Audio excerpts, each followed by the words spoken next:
એટલે BEL call India અને એમસીએક્સની વાત કરીએ તો એમસીએક્સમાં તો અત્યારે આ લેવલ પર શોર્ટ ટર્મ માટે ખરીદી કરીને ચાલવાની સલાહ બિલકુલ નથી. સ્ટોકમાં સારું રનઅપ આજના દિવસમાં આપણને જોવા મળ્યું છે અને એક સારા એવા લેવલ પર સ્ટોક ટ્રેડ કરી રહ્યો છે. રિસ્ક રિવોર્ડ એટલો ફેવરેબલ નથી બની રહ્યો ફોર ક્રિએટિંગ એની ન્યૂ પોઝિશન પ્રેઝન્ટ લેવલ. સો એમસીએક્સ અત્યારે અવોઇડ કર્યો વધારે સારું રહેશે. કોલ ઇન્ડિયાની વાત કરી લઈએ તો કોલ ઇન્ડિયા અત્યારે આ લેવલ પર જોવા જઈએ તો એનો 3.5%ના ઉછાળા સાથે ટ્રેડ કરી રહ્યો છે અને ઉપલા માથે રેઝિસ્ટન્સ આવી રહ્યું છે 443. આજના દિવસમાં હાઈ પણ 442 ને અરાઉન્ડ બનાવ્યો છે. એટલે 443 ની ઉપર જો કાઉન્ટર સસ્ટેન થાય પછી જ આપણે આમાં નવી પોઝિશન બનાવીને ચાલી શકીએ.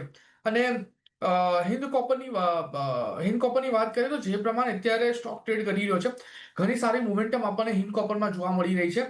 હિન્દ કોપર આજના દિવસમાં 11% ઉપર છે એટલે અહીંયા પણ કોઈ નવી પોઝિશન બનાવીને ચાલવાની સલાહ નથી. બટ હા, એક સ્ટોક છે જ્યાં આજના દિવસમાં પોઝિશન બનાવીને ચાલવું હોય તો ચાલી શકાય. અને જે વ્યૂ અત્યારે બની રહ્યો છે બીઈએલમાં એ પોઝિટિવ સાઈડનો બની રહ્યો છે. સ્ટોક અત્યારે આ લેવલ પર જોવા જઈએ તો 4%ના ઉછાળા સાથે ટ્રેડ કરે છે. પ્લસ આજના દિવસમાં બ્રેકઆઉટ પણ આપણને આવતું જોવા મળ્યું છે. 422 રૂપિયાના એસએલની સાથે તમે અહીંયા પોઝિશન બનાવીને ચાલી શકો છો.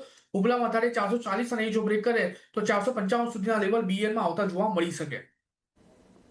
ઓકે, સો એમસીએક્સ અને હિન્દુસ્તાન કોપર હમણાં નહીં, રિસ્ક રિવોર્ડ રેશિયો અત્યારના નથી બેસી રહ્યો. કોલ ઇન્ડિયામાં કન્ડિશનલ બાઇંગ 443ની ઉપર જાય પછી તમે અહીંયા ખરીદી કરી શકો છો. બીએલ યસ, તમે અત્યારના ખરીદી ઇનિશિએટ કરી શકો છો. 422નો સ્ટોપ લોસ, 440થી 495ના અહીંયા તમને લેવલ્સ માટે તમે કામકાજ કરી શકો છો.